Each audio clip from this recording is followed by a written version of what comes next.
Good evening, sisters and brothers. Tayo po ngayon ay nasa ika-6 na aralin ng kasaysayan ng Simbahang Katoliko.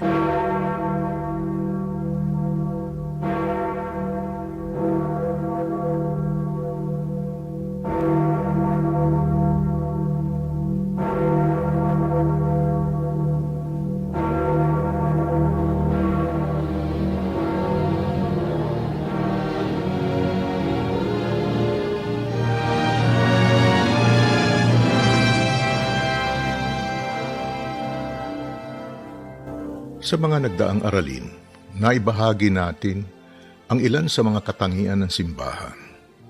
Kasama na rito ang pagtugon sa mga utos ng Panginoon na nakapaloob sa San Mateo, Kabanata 25, talata 35 hanggang 36. Quote, "Sapagkat ako'y nagugutom at inyong pinakain, nauuhaw at inyong pinainom, ako'y isang dayuhan at inyong pinatuloy, hubad at inyong dinamitan, nagkasakit o nabilanggo at inyong dinalaw." End quote. Ang mga kalagayang nabanggit ay nagpapahayag ng presensya ni Kristo sa kanila. Nang sabihin niyang, quote, "What you do to the least of my brethren, you do it unto me." End quote. Tunay nga, pinagtitibay ni Jesus ang kanyang mistikong pakikipag-isa sa mga taong naliligaw, mga taong mahina, tinanggihan o hinusgahan ng lipunan, at walang kakayahang ipagtanggol ang sarili. Inilalagay rin niya ang kanyang sarili sa lahat ng mga taong nagugutom at nauuhaw, mga nangangailangan ng payo, pagkalinga, at tulong ng mga kapatid na Kristiyano. May kasabihan tayo, quote, "Ang mga kamay na naglilingkod ay mas banal kaysa mga labi na nagdarasal." End quote. At naging malaking bahagi ito bilang katungkulan ng simbahan para itaguyot ang mga institusyong tumutugon sa kanilang pangangailangan na binanggit ng dating presidente ng Amerika na si Ginoong Barack Obama noong nakaraang aralin.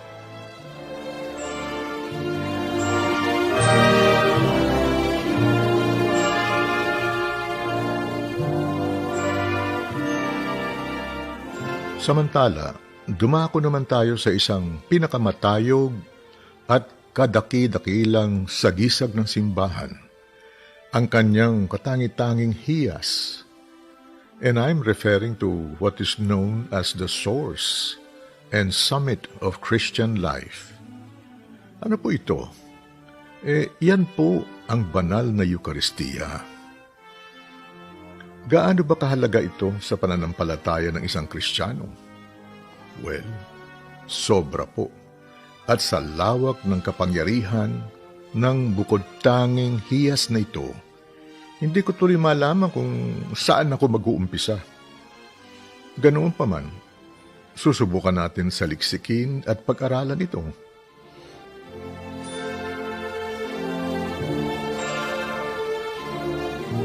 Ang unang bahagi ng ika-6 na aralin sa kasaysayan ng Simbahang Katoliko ay tungkol sa nabanggit kong katangi-tanging hiyas ng Simbahang Katoliko, ang banal na Eucharistia. Umpisahan po natin sa Catechism of the Catholic Church mula 1323 hanggang 1327. Sa huling hapunan, noong gabing siya ay ipinagkanulo, itinatag ng ating Panginoong Hesukristo ang Eucharistikong sakripisyo ng kanyang katawan at dugo. Ginawa niya ito upang ipagpatuloy ang sakripisyo ng krus sa lahat ng panahon hanggang sa muling pagbabalik niya, at ipagkatiwala sa kanyang minamahal na kabiyak. Ito'y mababasa natin sa Aklat ng Pahayag, Kabanata 19, talata 7 hanggang 9. At ito ang simbahang itinatag niya, isang alaala ng kanyang pasyon, kamatayan at muling pagkabuhay. Quoting the late Pope St. John Paul II, ito ay isang sakramento ng pag-ibig, tanda ng pagkikipag-isa, pagmamalasakit, isang banal na bangkete kung saan, ayon na rin sa kanyang utos, quote, "Pakatandaan ninyo, maliban kainin ninyo ang laman ng anak ng tao at inumin ang kanyang dugo, hindi kayo magkakaroon ng buhay. Ang kumakain ng aking laman at umiinom ng aking dugo ay may buhay na walang hanggan, at muli ko siyang bubuhayin sa huling araw." End quote. Ang isip ay mapupuspos ng biyaya. Kalakip ang isang pangako ng kalwalhatian sa katapusan ng panahon. End of quote. Sacrosanctum Concilium No. 47. Ito'y nilagdaan noong Disyembre 4, 1963.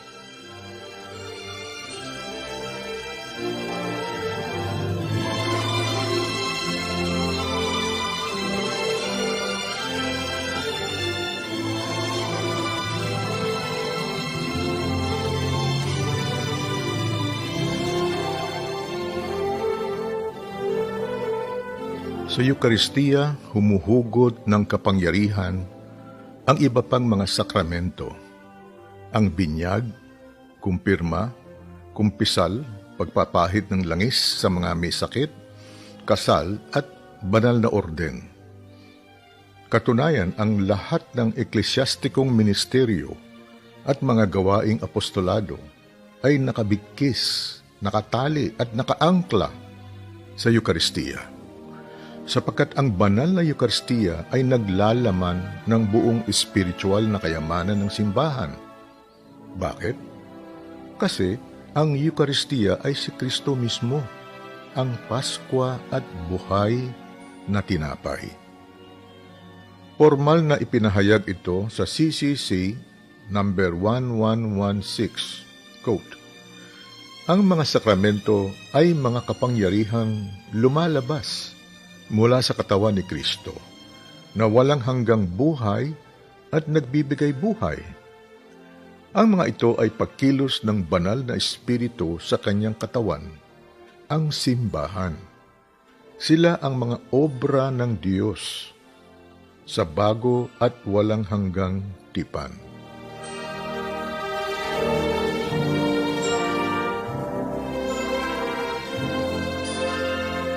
The Eucharist is the efficacious sign and sublime cause of that communion in the divine life that unites the people of God, by which the Church is kept in being.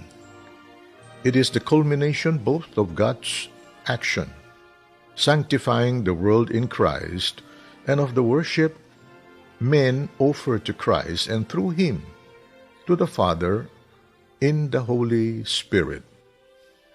By the Eucharistic celebration, we already unite ourselves with the heavenly liturgy and anticipate eternal life, when God will be all in all. 1 Corinthians chapter 15, verse 28.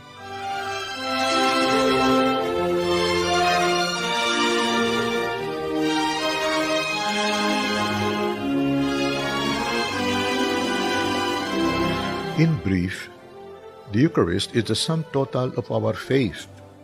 Quote, "Our way of thinking is attuned to the Eucharist, and the Eucharist in turn confirms our way of thinking." End quote.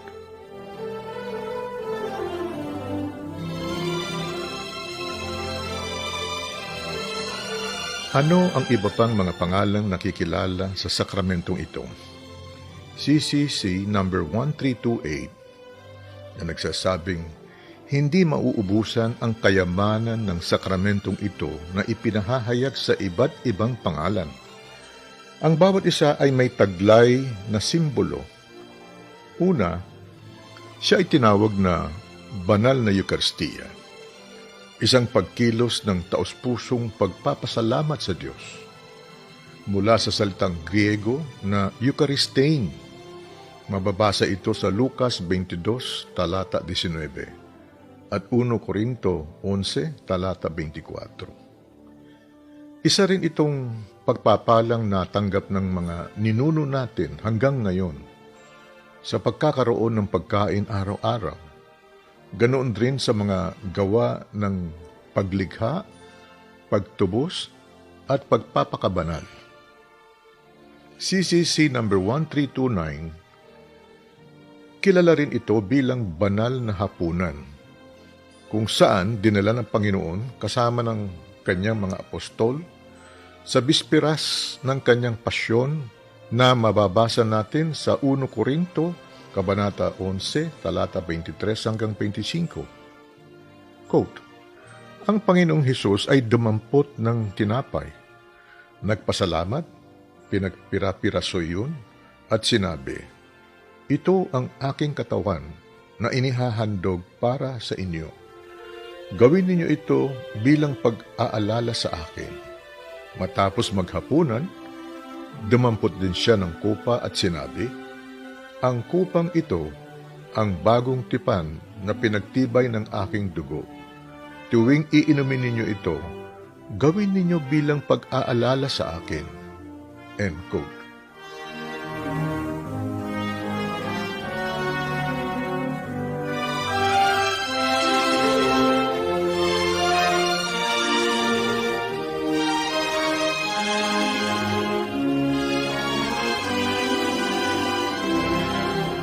Kilala rin ito sa tawag na ang piging sa kasal ng kordero. Dahil ito ang laging inaabangan at minimithi ng mga Kristiyano, ang makasama sa makalangit na Jerusalem. Sa Apokalipsis 19, talata 9, quote, at sinabi ng anghel kay Juan, pinagpala ang mga inaanyayahan sa kasalan ng kordero. End quote. Tandaan po natin, tuwing nagaganap ang pagdiriwang ng banal na misa, kasalo natin ang lahat ng anak ng Diyos sa buong mundo, na kung tawagin ay the Church Militant, also known as the Pilgrim Church, na kinabibilangan ng mga Kristiyanong patuloy na nakikibaka bilang mga kawal ni Kristo laban sa kasalanan at ng dyablo. Kasalo rin natin ang mga kaluluwang nagtagumpay na ngayon ay tinatamasa na ang kalwalhatian ng langit, ang The Church Triumphant, at ang ikatlo ay ang The Church Penitent, also known as the Church Suffering, which in the theology of the Catholic Church consists of those Christians currently in purgatory, kung saan dumadaan sa proseso ng paglilinis at pagpapabanal. Sila po ang binanggit ni San Pablo sa 1 Korinto, Kabanata 3, talata 13 hanggang 15. Quote, makikilala ang uri ng gawa ng bawat isa sa araw ng paghuhukom, sapagkat mahahayag sa pamamagitan ng apoy kung anong uri ang ginawa ng bawat isa. Kung ang itinayo sa ibabaw ng pundasyon ay hindi masunog, tatanggap ng gantimpala ang nagtayo roon. Ngunit, kung masunog naman, mawawalan siya ng gantimpala, gayunman maliligtas pa rin siya, kaya lang ay para siyang nagdaan sa apoy. End quote.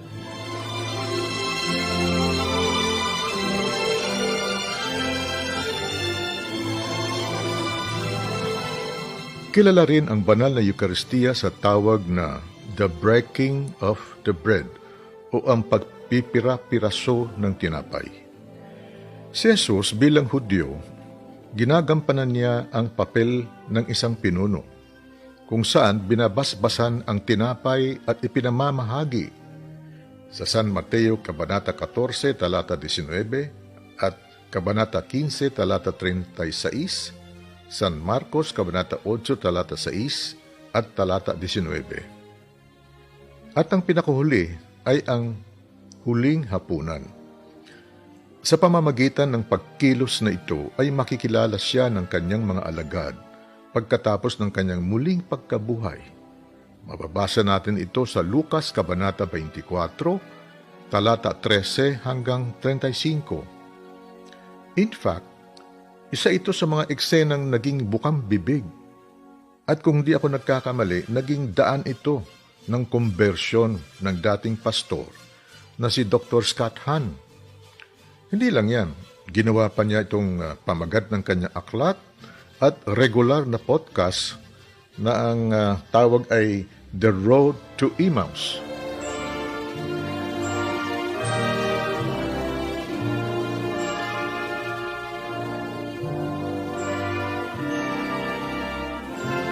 Malinaw na binigyan ng may agda ang liturhiyang modelo ng dalawang bahagi ng banal na misa, ang Liturgy of the Word at ang Liturgy of the Eucharist. At ang higit sa lahat, naipamalas kung gaano kabisa ang sakramentong ito para mabuksan ang espiritual na mata, tulad ng naging karanasan ni San Pablo nang siya ay nasa daan patungo sa Damascus. Ito po ang kwento sa unang araw ng muling pagkabuhay ni Jesus. May dalawang alagad na naglalakad papuntang Emmaus. Isang nayong may 11 kilometro ang layo mula sa Jerusalem. Pinag-uusapan nila ang mga nangyari sa mga nagdaang araw. Habang sila'y nag-uusap, lumapit si Jesus at nakisabay sa kanila. Ngunit, siya'y hindi nakilala ng dalawa, na para bang natatakpan ang kanilang mga mata. Tinanong sila ni Jesus, "Ano ba ang pinag-uusapan ninyo at mukhang napakalungkod ninyo?" Sumagot ang isang nagngangalang Cleopas, "Abay, ikaw lamang ata ang dayuhan sa Jerusalem ang hindi nakakaalam sa mga pangyayaring katatapos lamang naganap doon." Teka, anong pinagsasabi nyo? Pwede bang titigan ninyo ako ng mabuti para makilala nyo kung sino ako?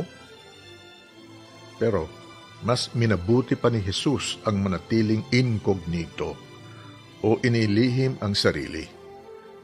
Of course, opinion ko lang yon. Kung ako ang nasa lugar ni Jesus, no? Anyway, ituloy natin.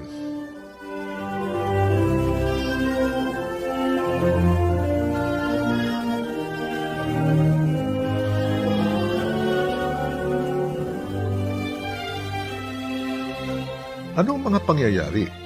Tanong ni Jesus. Sumagot sila, tungkol kay Jesus na taga Nazaret, isang propetang makapangyarihan sa salita at gawa, maging sa harap ng Diyos at mga tao. Isinagdal siya ng aming mga punong pari at mga pinuno ng bayan upang mahatulang mamatay, at siya'y ipinako sa krus. Siya pa naman ang inaasahan naming magpapalaya sa Israel. Hindi lamang yan, 3 araw na ngayon mula nang mangyari ito. Nabigla nga kami sa ibinalita ng ilan sa mga kababaihang kasama namin. Maagang-maaga raw, nang sila'y pumunta sa libingan at hindi nila natagpuan ang kanyang bangkay. Nagbalik sila at ang sabi, nakakita raw sila ng mga anghel na nagsabing si Jesus ay buhay. And then, pumunta rin sa libingan ang ilan sa mga kasamahan namin. At ganoon nga ang natagpuan nila. At hindi rin nila nakita si Jesus. End quote.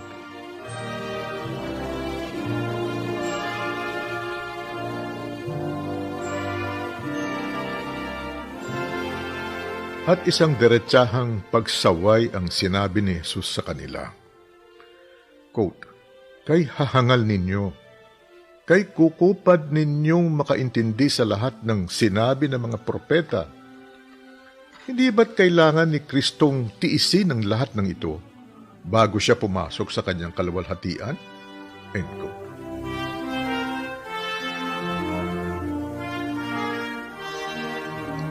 At mula sa oras na iyon, ipinaliwanag sa kanila ni Jesus ang lahat ng sinasabi sa kasulatan tungkol sa kanya, simula sa mga aklat ni Moises hanggang sa mga sinulat ng mga propeta. Abay, kung naimbento na sana ang tape recorder sa mga panahong iyon, edi sana ito na yung pinakaganap at kumpletong Bible study ng buong mundo Ito yung iminungkahi po ito ni Dr. Scott Hahn sa kanyang aklat.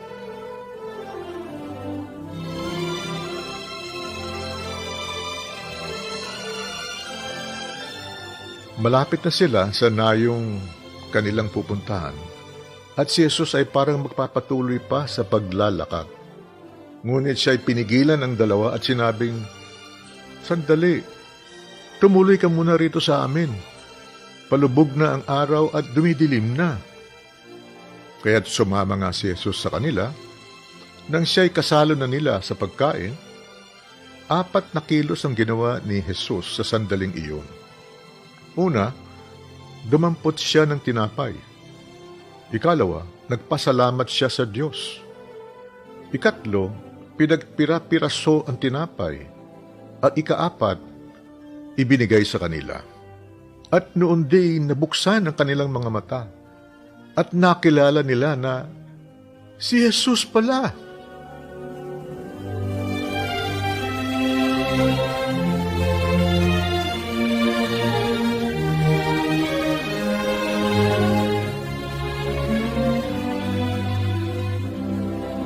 Subalit, siya'y biglang naglaho sa kanilang paningin. Kaya nasabi nila sa isa't isa, "Kaya pala nag-aalab ang ating puso habang tayo'y kinakausap niya sa daan at ipinaliwanag sa atin ang mga kasulatan." End quote.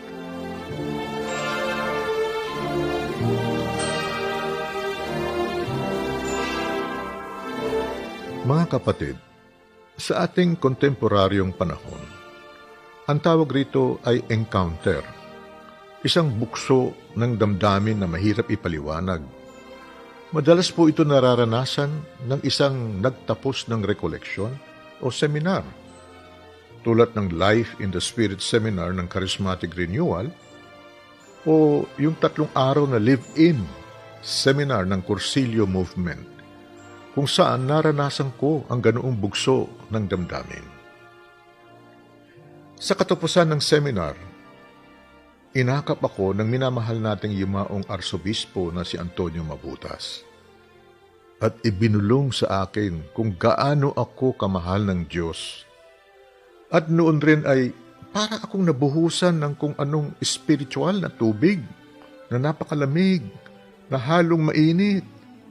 Hindi ko talaga mapakiwari at nabuksan ang aking konsensyang matagal nang kinubalan ng kasalanan. At tumambad sa aking isipan ang itim ng aking mga kasalanan at mga bisyo. Kasama na ang 9 na taong ginugol ko sa pagsusugal araw-araw.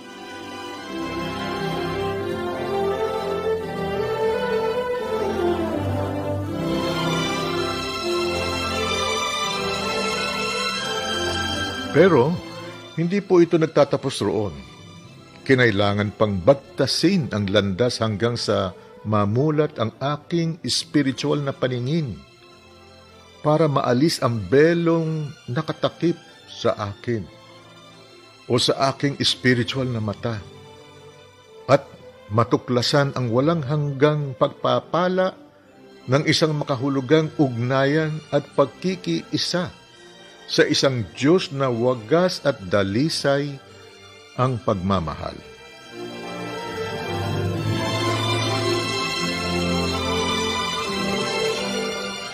Ang 2 disipulo ay agad bumalik sa Jerusalem. Naratnan nilang nagkakatipon doon ang 11 apostol at ang ibang kasama nila. At isinalaysay naman ng 2 ang nangyari sa daan at kung paano nila nakilala si Jesus nang pagpipira-pirasuhin ang tinapay. Ang lahat ay nagalak at sinabing, "Totoo nga palang nabuhay muli ang Panginoon." Sa pamamagitan ng pagkilos na ito, ang Panginoong Hesus ay makikilala ng kanyang mga alagad. Dahil nakaukit na ang mga salitang ito sa mga unang Kristiyano upang italaga ang kanilang eucharistikong pagtitipon. Quote, "Hindi ba't ang pag-inom natin sa kopa ng pagpapala na ating ipinagpapasalamat at pakikibahagi sa dugo ni Kristo? At ang pagkain natin ng tinapay na pinagpipira-piraso ay pakikibahagi sa kanyang katawan? Kaya nga, dahil iisa lamang ang tinapay, tayo ay iisang katawan, kahit na tayo ay marami. Sapagkat nagsasalo-salo tayo sa iisang tinapay. 1 Corinto, Kabanata 10, talata 16 hanggang 17. Sa salitang Grego, ito ay koinonia, na binanggit 19 na beses.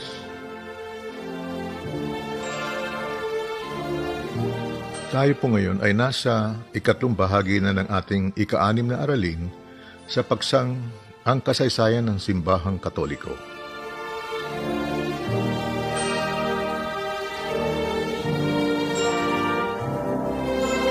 Dahil sa busilak at karangyaan ng sakramento ng Eukaristiya, napakarami ng dokumento ang naisulat.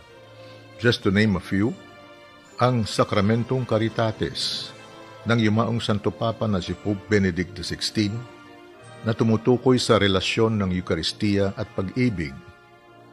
Ang Ecclesia de Eucharistia ni Pope St. John Paul II. Ito naman ay naghahangat na muling pasiglahin sa mga mananampalataya ang malalim na kahulugan ng pagpupuri at pasasalamat na nakapaligid sa Eukaristiya at ang Mysterium Fidei ni Pope St. Paul VI na nagpapahayag ng paglilinaw at direksyon hinggil sa doktrina ng pagsamba sa Eukaristiya. Maaring daan o libo-libo na ang naging kontribusyon ng mga teologo at mga batikang manunulat. Subalit hanggang ngayon ay nananatili pa rin hindi matarok o maabot o maubusan ang diwa at kayamanan nito. After all, tao lamang tayo na may hangganan na nagnanais makilala ang isang walang hanggang Diyos na labis ang pagmamahal.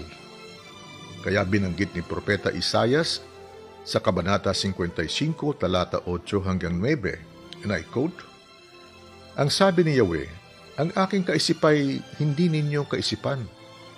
Ang inyong kaparaanan ay hindi ko kaparaanan. Kung paanong ang langit ay mas mataas kaysa lupa, ganoon rin kataas ang aking kaisipan kaysa inyong kaisipan at kaparaanan kaysa inyong kaparaanan." End quote.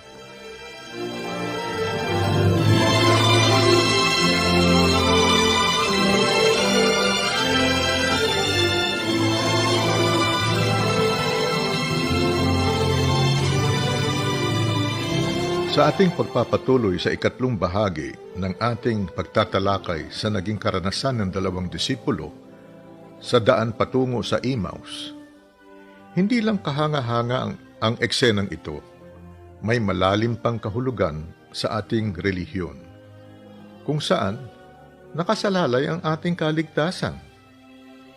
Kulang na lang nasabihin kong dahil sa laki ng pag-ibig, ipinakaloob ng Diyos ang kanyang pangkaligtasang DNA. Ulitin ko po.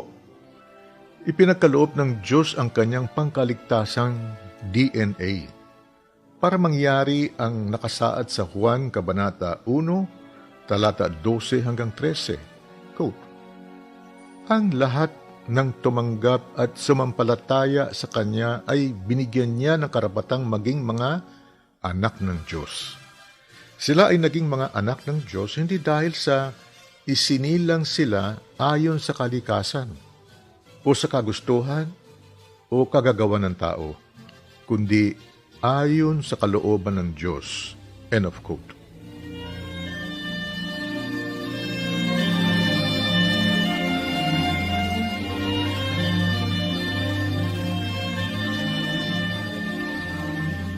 Maliwanag pa sa sikat ng araw ang sinabi ni Kristo Jesus.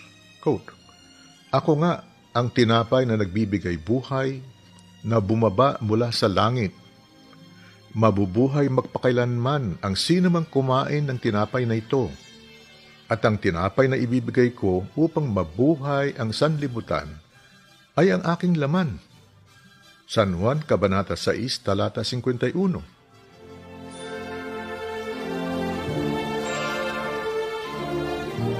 Tayo po ngayon ay nasa ika-4 at huling bahagi na ng ating ika-6 na aralin, ang kasaysayan ng Simbahang Katoliko.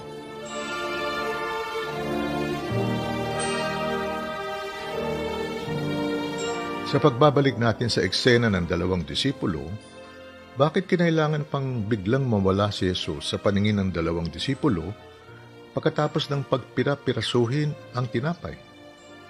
Sagot: ang kanyang patuloy na presensya sa kanilang harapan ay posibleng maging balakid o hadlang sa pagmamature o paglago ng kanilang pananampalataya. Tulad ng nangyari kay Doubting Thomas, na ang pananampalataya ay hanggang sa to see is to believe lamang. Kahit 3 taon na sila nagkakasama at isang katutak na milagrong nasaksihan niya. Well, kung isipin lang mga kapatid, habang nakikinig kayo sa araling ito, malungkot mang sabihin, abay, may malaking porsyento pa rin sa ating simbahan ang hanggang ngayon ay nananatili pa rin katulad ni Thomas. Yung bang pinagdududahan pa rin ang katotohanan ng mga sinasabi ni Kristo Jesus hinggil sa kanyang laman at dugo.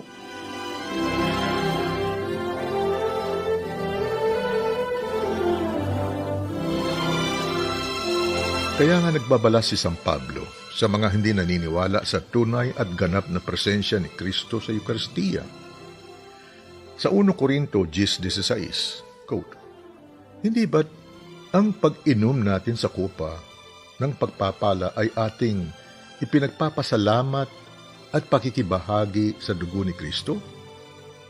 At ang pagkain natin ng tinapay na ating pinagpipira-piraso ay pakikibahagi naman sa kanyang katawan? At sinundan pa niya sa 1 Corinto 11:27 hanggang 30, quote, kaya ang sino mang kumakain ng tinapay at umiinom sa kopa ng Panginoon, sa paraang di nararapat, ay nagkakasala sa katawan at dugo ng Panginoon. Kaya't dapat siya sa atin ng tao ang kanyang sarili bago siya kumain ng tinapay at uminom sa kopa. Sapagkat ang sino mang kumakain at umiinom nang hindi kinikilala ang kahalagahan ng katawan ng Panginoon at kumakain at umiinom ng kahatulan laban sa kanyang sarili. Yan ang dahilan kung bakit mahihina at sakitin ang marami sa inyo at may ilang ngang namatay pa. End of quote.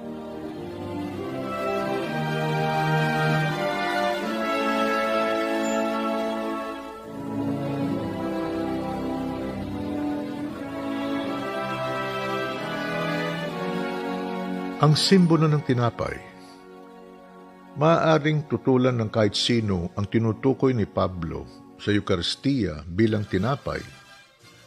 At narinig ko na rin sa ilang mga ngaral sa YouTube, kesyo hindi maaaring sabihin na ang Eucharistia ay literal na katawan ni Jesus. Ang mga manunulat ng Biblia ay karaniwang tumutukoy sa mga bagay ayon sa kanilang itsura. Tinatawag ito ng mga scholar na phenomenological language. Halimbawa, ang mga anghel ay tinutukoy bilang mga tao. Mababasa natin ito sa Henesis, Kabanata 18, talata 2, at Tobit, Kabanata 5, talata 4. At ang kamatayan ay tinutukoy bilang natutulog lamang sa Daniel, Kabanata 12, talata 2 ng King James Version. Nang tinukoy ni Pablo ang Eucharistiyang bilang tinapay, siya ay gumagamit rin ng phenomenological language. Kahit sa Catechism of the Catholic Church number 1127, it explains that the sacraments confer the grace they signify. The visible sign of bread signifies Jesus as our true food. Hindi pa ba sapat na sabihin ng Panginoon Jesus na, quote, my flesh is food indeed, and my blood is drink indeed. San Juan Kabanata 6, talata 55.